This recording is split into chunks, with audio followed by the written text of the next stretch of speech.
Ya, yang paling penting setelah dibangun itu manajemennya didampingi. Jangan sampai banyak cold storage yang gede-gede yang saya lihat di lapangan karena nggak bisa bayar listrik, akhirnya tidak bisa beroperasi, akhirnya ya mangkrak. Ini saya lihat kapasitasnya kecil, sesuai dengan kebutuhan itu bagus.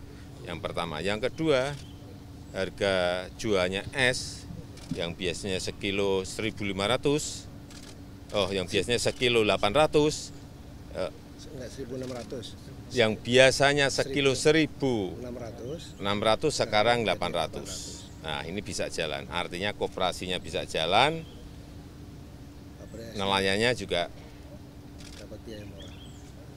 dapat harga yang jauh lebih murah dari sebelumnya, separuhnya. Nah, kalau yang seperti ini akan berjalan karena nelayan membutuhkan dengan harga yang lebih murah, tapi koperasi juga dapat income sehingga pemeliharaan mesin-mesinnya bisa berjalan. Dua-duanya nggak usah cold storage yang gede, nggak usah pabrik es yang gede, secukupnya aja. Tetapi secara bisnis itu dihitung dan bisa berjalan. Saya kira model bisnis seperti ini yang kalau ini jalan baik bisa di copy, replikasi ke tempat-tempat lain. Bagus. Pak, artinya tidak benar ya Pak kalau ada anggapan dari salah satu paslon yang menganggap bahwa Bapak tidak memperhatikan pembangunan maritim begitu ya Pak ya? Ini sangat pembangunan maritim. Pembangunan maritim ini tidak hanya urusan nelayan saja.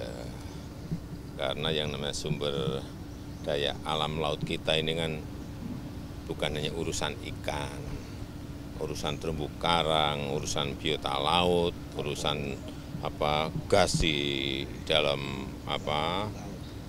laut yang di minyak di dalam laut. Saya kira sumber kekayaan alam laut kita kan bukan gede-gede sekali, belum nanti budidaya rumput laut kalau dikembangkan di seluruh pesisir yang kita miliki ini juga sebuah potensi yang besar sekali. Tapi sekali lagi yang diperlukan adalah manajemen lapangan yang baik, memperbaiki skill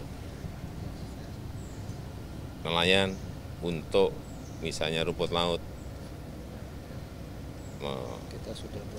memanage dengan manajemen modern sehingga bisa dalam jumlah besar, sehingga bisa masuk ke supply chain nasional, bisa masuk ke supply chain global.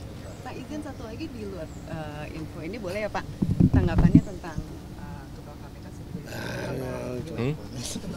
menjadi tersangka. Ya, hormati semua proses hukum. Hormati semua proses hukum. Ya.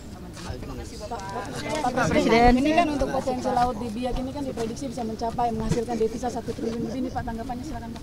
Yang perlu dilihat lagi adalah infrastruktur.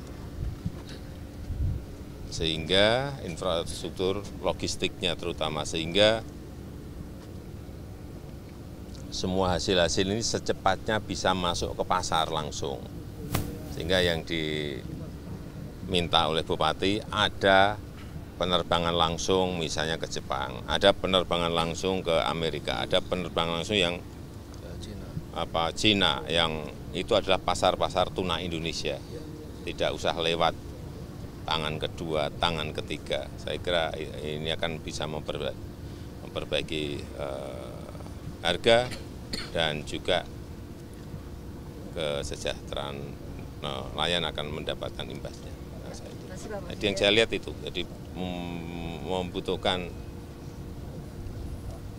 dorongan dan saya nanti akan sampaikan ke Menteri Perhubungan, Menteri BUMN agar ada penerbangan langsung kargo untuk urusan ikan tuna dalam jumlah sesuai kapasitas yang ada di Biak dan sekitarnya. Ya, terima kasih.